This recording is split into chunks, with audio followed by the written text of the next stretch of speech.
Land 5 the rebirth of टांग सेन के इस एपिसोड की शुरुआत में हमें बताया जाता है कि यहाँ पे जितने भी लोग प्रेजेंट है उन सभी को इन्फॉर्म तो कर दिया गया होगा। वैसे भी ज्यादा समय नहीं हुआ है एंसेस्ट्रल कोर्ट एलाइड टूर्नामेंट को हुए हुए, जहां मई गोंगजी ने इंडिविजुअल और डुओ चैंपियनशिप दोनों को ही जीता था। तो बताओ इतने ज्यादा गजब के आउटस्टैंडिंग टैलेंट के साथ आखिर ये कैसे हमारे पीकॉक डीमन क्लैन को प्रॉस्पेरिटी के लिए लीड नहीं कर सकती है। तो कंसोर्ट जो होती है ये कहती है कि एक क्लैन के लिए ब्लड लाइन की जो प्योरिटी है वो सबसे ज्यादा इम्पोर्टेंट होती है, और बिना एक प्योर ब्लड लाइन के हमारे क्लैन का जो हेरिटेज है वो प्योर कैसे रह सकता है। मैं बस उम्मीद करती हूँ कि क्लैन लीडर जो है इस चीज को दोबारा से सोचेंगे। तो क्लैन लीडर जो होते हैं, सिटी लॉर्ड जो होते हैं, ये पूछते हैं कि तो फिर तुम ही मुझे बताओ आखिर कौन क्लैन लीडर की पोजीशन को इनहेरिट कर सकता है। और वैसे तो अभी तक एक्सटर्नल थ्रेट्स जो है वो खत्म भी नहीं हुए थे, सॉल्व भी नहीं हुए थे,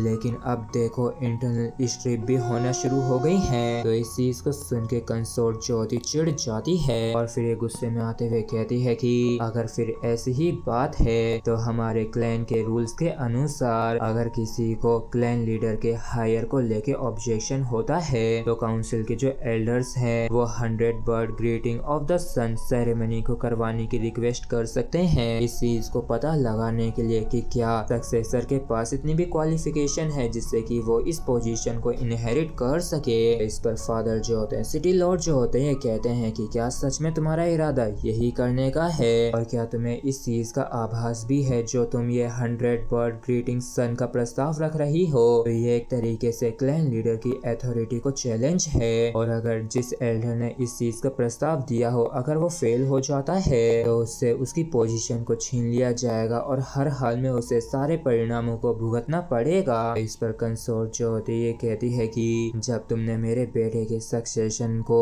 डिनाई किया था तब क्या तुमने इस चीज के बारे में सोचा था कि आखिर एक मदर के दिल पे क्या गुजरेगी। और फिर ये गुस्से में आते हुए कहती है कि मेरे सपोर्ट के बिना आखिर ऐसा कैसे हो सकता था कि तुम यहाँ तक कि उस समय क्लैन लीडर की पोजीशन को भी हासिल कर पाते, और एक इंसानी लड़की के लिए तुमने हमारे क्लैन को इतना बर्बाद कर दिया है कि ये अब ऐसे सिचुएशन में आ गया जहाँ पे यहाँ तक कि हायर जो है वो प्योर ब्लड भी नहीं है। तो बताओ आखिर तुम किस मुंह से एंसेस्टर के सामने जाओगे, नजरें मिलाओगे। जो भी हो, अगर 100 बर्ड्स ग्रीटिंग द सन मुझे रॉन्ग प्रूफ कर देता है तो मैं पूरी तरीके से तैयार हूँ अपनी ग्रेट एल्डर की पोजीशन से रिजाइन करने के लिए और किसी भी पनिशमेंट को एक्सेप्ट करूंगी। लेकिन अगर मैं सही होती हूँ तो फिर जो न्यू क्लैन लीडर होगा उसे हर हाल में चूज किया जाएगा। तो इस चीज को सुन के मई गोंगजी जो होती है कहती है कि मैं इसे एक्सेप्ट करती हूँ। हाँ, मैं इस 100 बर्ड्स ग्रीटिंग सन को एक्सेप्ट करती हूँ, और 3 दिनों बाद मैं उन सभी चैलेंजेस को एक्सेप्ट करने के लिए तैयार हूँ किसी भी क्लैन मेंबर से